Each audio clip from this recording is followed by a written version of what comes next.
Hello students, good morning. मैं जितेंद्र सिंह आज आपको कक्षा 9वीं का 10वां पाठ बच्चों, जिसका नाम है रात का चौकीदार, पढ़ाएंगे, जिसके लेखक सुरेश कुशवाहा तन्मय हैं। तो सबसे पहले लेखक का परिचय सुनो बच्चों। इनका जन्म जो है जबलपुर मध्य प्रदेश में हुआ और तन्मय जी कवि लेखक के रूप में प्रसिद्ध हैं। ये तन्मय जी कवि भी थे, लेखक भी थे, दोनों रूप से ये प्रसिद्ध हैं और उनकी रचनाएं विभिन्न पत्र पत्रिकाओं में छपती रहती हैं। इनकी प्रमुख कृतियां जो है अक्षरदीप, जलाए, बाल कविता संग्रह, छोटू का दर्द कहानी है, शेष कुशल है, काव्य संग्रह आदि इनकी प्रमुख कृतियां हैं बच्चों। एक गद्य संबंधी लघु कथा है। लघु कथा किसी भी बड़े परिदृश्य में से एक विशेष क्षण प्रसंग को प्रस्तुत करने का चातुर्य। तो लघु कथा क्या होती है? बड़े परिदृश्य में से छोटा अंश निकाल करके उसे चतुराईपूर्ण से प्रस्तुत करना ही लघु कला है, लघु कथा कही जाती है बच्चों। प्रस्तुत पाठ में लेखक ने चौकीदार के माध्यम से जहां इस पेशे से जुड़े लोगों की ईमानदारी, कर्तव्य निष्ठा को दिखाया है। इस पाठ के माध्यम से लेखक ने चौकीदार के माध्यम से ये दिखाने का प्रयास किया है कि छोटे से पेशे से जुड़े हुए भी लोग कितनी ईमानदारी और कितनी कर्तव्य निष्ठा के साथ अपना काम करते हैं और वहीं लोगों को मुफ्तखोरी को दर्शाते हुए जन जागृत करने का प्रयास किया है। और वहीं दूसरी तरफ लोगों को ये भी बताने का प्रयास किया है कि कुछ लोग मुफ्तखोरी में काम करना चाहते हैं, पसंद करते हैं और उससे जन जागृत करने का प्रयास किया है, जिसके माध्यम से लोग जागृत हों कि कहीं भी मुफ्तखोरी का काम नहीं करना चाहिए। इस पाठ में लेखक जो है बहुत अच्छे ढंग से बताने का प्रयास किया है बच्चों। ये पूरक पाठ है, तो पेज नंबर 34 पे देखिएगा कि दिसंबर जनवरी की हाड़ कपाती ठंड हो, झमाझम बरसती वर्षा का उमस भरी गर्मी की रात हो, हर मौसम में रात 12 बजे के बाद चौकीदार नाम का यह निरीह प्राणी सड़क पर लाठी ठोकते, सीटी बजाते, हमें सचेत करते हुए कॉलोनी में रात भर चक्कर लगाते रोज सुनाई पड़ता है। लेखक कह रहे हैं कि चाहे ठंड भरी रात हो, दिसंबर या जनवरी का महीना क्यों न हो, कड़ाके की ठंड हो या झमझमाती वर्षा माने घनघोर वर्षा हो रही हो या गर्मी, उमस भरी गर्मी की रात हो, हर मौसम में 12 बजे के बाद सीटी बजाते हुए, लाठी ठोकते हुए, लोगों को सचेत करते हुए, चौकसी करते हुए, कॉलोनी में रात भर चक्कर लगाते हुए आवाज़ सुनाई देती है। जो व्यक्ति बहुत ही निरीह होता है, असहाय होता है, तो ऐसे व्यक्ति की आवाज़ कॉलोनी में सुनाई देती है और कैसा भी मौसम क्यों न हो। हर महीने की तरह पहली तारीख को हल्के से गेट बजा करके खड़ा हो जाता है साहब जी पैसे, और वह चौकीदार इंतज़ार करता रहता है कि कब पहली तारीख आए और 1 तारीख को वह धीरे से गेट को खड़खड़ाता है, आवाज़ करता है और बोलता है कि साहब जी पैसा। कितने पैसे वह उससे पूछता है। तो लेखक कहता है कि वह जैसे ही गेट को खड़खड़ा करके धीरे से आवाज़ करते हुए बोलता है कि साहब जी पैसा, तो वह व्यक्ति पूछता है उससे, लेखक कहता है कि पूछता है कि कितने पैसे हुए। साहब जी 1 रुपया रोज के हिसाब से महीने के 30 रुपये आपको तो मालूम है। तो वह चौकीदार कहता है कि साहब जी एक दिन का 1 रुपया और इस तरह से महीने भर का 30 रुपया होता है, और आपको तो मालूम है, मतलब आप तो जानते हो। अच्छा, एक बात बताओ बहादुर, महीने में तुम्हें कितने घरों से पैसे मिल जाते हैं? लेखक उससे पूछता है कि बहादुर, उस चौकीदार का नाम बहादुर है, उससे पूछता है कि बहादुर ये बताओ कि तुम्हें महीने में कितना पैसा मिल जाता है? साहब जी यह पक्का नहीं है, कभी 60 घर से तो कभी 50 घर से। कहता है साहब जी ये निश्चित नहीं है, कभी 60 घर से पैसा मिलता है तो कभी 50 घर से मिलता है।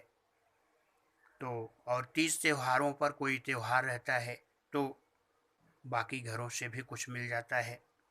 इतने में ठीक ठाक से हमारा गुजारा चल जाता है, मतलब हमारा परिवार चल जाता है। पर कॉलोनी में तो 100 सवा 100 से अधिक घर हैं, फिर इतने कम क्यों? अगला प्रश्न करता है कि जब कॉलोनी में 100 या 125 घर लगभग हैं तो इतने कम पैसे क्यों मिलता है, इतने कम घरों से क्यों मिलता है? तो फिर तुम अकेले उनके घर के सामने सीटी बजाकर चौकसी रखते हो कि नहीं? उसने पूछा कि ठीक है, अगर तुम्हें जिन घरों से पैसा नहीं मिलता तो क्या उनके घर के सामने भी सीटी बजाते हो, उनकी भी चौकसी रखते हो कि नहीं? हाँ साहब जी, चौकसी रखना तो मेरी जिम्मेदारी है। कहता है कि हाँ साहब जी, उनके घर भी चौकसी रखता हूँ, क्योंकि ये तो मेरी जिम्मेदारी होती है। मैं केवल पैसे के लिए ही काम नहीं करता। कहता है कि मैं केवल पैसे के लिए ही काम नहीं करता साहब जी, फिर भी उनकी चौकसी रखना तो और भी ज़रूरी हो जाता है। और जो लोग पैसा नहीं देते साहब जी, उनके घर की चौकसी रखना तो और अधिक जिम्मेदारी बन जाती है, क्योंकि अगर ईश्वर न करे उनके घर कभी चोरी वोरी हो जाएगी तो पुलिस तो हमसे ही पूछेगी ना। वो चौकीदार कहता है कि ऐसे लोग जो पैसा नहीं देते साहब जी, अगर उनके घर चोरी हो गई तो पुलिस मुझसे ही पूछेगी, और वो भी मुझ पर झूठा आरोप लगाएंगे कि पैसे नहीं देते इसलिए चौकीदार ने चोरी करवा दी, और ये भी कहेंगे कि मैं पैसे नहीं देता था इसलिए चौकीदार ने चोरी करवा दी। ऐसा पहले मेरे साथ हो चुका है साहब। जो कहता है साहब, ऐसा कई बार मेरे साथ हो चुका है, इसलिए ऐसे लोग जो पैसा नहीं देते हैं उनके घर चौकसी करना और भी ज़रूरी हो जाता है, उनके घर की रखवाली करना और भी अधिक जिम्मेदारी का काम हो जाता है। अच्छा, तो बताओ, रात में अकेले घूमते तुम्हें डर नहीं लगता? अगला प्रश्न करता है चौकीदार से कि अगर रात में तुम घूमते हो तो क्या तुम्हें डर नहीं लगता? डरते नहीं? डर क्यों नहीं लगता साहब जी? दुनिया में जितने जिंदे जीव हैं, जिंदा मतलब जीव, जिसमें जीव है, जो भी जिंदा है, हर व्यक्ति डरता है, हर जीव डरता है। सबको किसी न किसी से डर लगता है। बड़े आदमी को डर लगता है तो फिर हम तो बहुत छोटे आदमी। कहता है साहब जी, डर लगता है क्योंकि हर व्यक्ति को डर लगता है किसी न किसी से। और जब बड़े लोग डरते हैं तो हम तो बहुत छोटे हैं। कई बार नशे पत्ते वाले और गुंडे बदमाशों ने मारपीट हो जाती। कभी कभी नशा करने वाले लोग, नशेखोर लोग और गुंडे लोग, बदमाश लोग मिल जाते हैं, उनसे मारपीट भी हो जाती है साहब जी। शरीफ दिखने वाले लोगों से झिड़कियाँ, धुतकार और धौंस मिलना तो रोज़ की बात है। और जो शरीफ दिखते हैं साहब जी, वो तो रोज़ झिड़कियाँ देते हैं, झिड़कते रहते हैं, दुत्कारते रहते हैं, भगाते रहते हैं, और धौंस माने धमकियाँ भी देते रहते हैं। ये तो रोज़ का काम है साहब जी। अच्छा बहादुर, सोते कब हो तुम? फिर प्रश्न करता है, अगला प्रश्न करता है कि बहादुर, तुम सोते कब हो? रात भर अगर टहलते हो, रात भर चौकसी करते हो, तो सोते कब हो? साहब जी, रोज़ सुबह 8-9 बजे एक बार कॉलोनी में चक्कर लगाकर तसल्ली कर लेता हूँ। कहता है साहब जी, रोज़ सुबह 8 या 9 बजे कॉलोनी में घूम करके एक बार तसल्ली कर लेता हूँ, जी को ऐसा एहसास हो कर लेता हूँ कि सब कुछ ठीक ठाक है, तो फिर कल की नींद पूरी करने के लिए और रात में फिर से जागने के लिए सो जाता हूँ साहब जी। अच्छा साहब जी, अब आप पैसे दे दो तो मैं अगले घर जाऊँ। चौकीदार कहता है साहब अब आप पैसा दे दोगे तो मैं अगले घर जाऊँ। अरे भाई, अभी तुमने ही कहा कि जो पैसे नहीं देते उनका ध्यान तुम्हें ज़्यादा रखना पड़ता है। तो वो आदमी कहता है कि साहब, चौकीदार से कि चौकीदार, अभी अभी तुमने कहा कि जो पैसे नहीं देते उनका ध्यान मुझे अधिक रखना पड़ता है, तो अब से मेरे घर भी चौकसी तुम्हें बिना पैसों की करनी होगी, समझे। तो कहता है साहब कि चौकीदार को कि आज से अब तुम्हें भी हमारे घर की चौकसी बिना पैसे की करनी होगी। जैसी आपकी इच्छा साहब जी। वो कहता है साहब जी, जैसी आपकी इच्छा हो। वह चौकीदार अगले घर की ओर चला जाता है।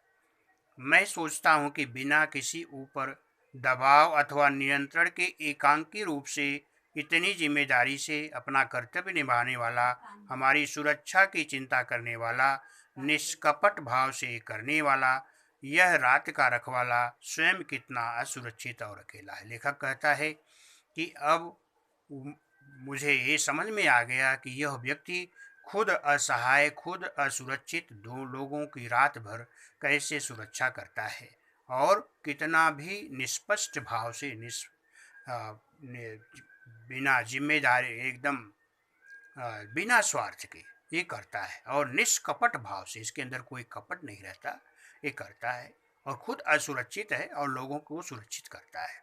मैं रात भर हुआ पो में रहा। हुआ पो माने उठा पटक, मेरे दिमाग में बहुत सोच रहती चलती गई, नींद से ठीक नींद में ही नहीं आई। रात भर लेखक कहता मैंने सो नहीं पाया। सवेरे उठने तक निर्णय ले चुका था कि मैं चौकीदार को बुलाया, उससे कहा मेरे घर की चौकसी करने का तुम्हें पूरा मेहनताना माने पूरा खर्च मिलेगा। चौकीदार से सलाम किया और चला गया। मैंने चैन की सांस ली और प्रति श्रद्धा बढ़ गई। श्रद्धा माने विश्वास। तो लेखक कहता है कि उस रात भर मैं सो नहीं पाया और सुबह जल्दी से उठा और उठ करके चौकीदार को बुलाया। चौकीदार को बोला कि मेरे घर की चौकसी करने के लिए तुम्हें पूरी जिम्मेदारी से जो करते हो पूरा तुमको पैसा मिलेगा। और यह तब जा कर के लेखक को मन में चैन आया और वह निश्चिंत हो गया। और इस तरह से यह पाठ से सीख मिलती है कि कभी भी किसी काम को मुफ्तखोरी में नहीं करना चाहिए, करवाना चाहिए। पाठ से समाप्त होता है।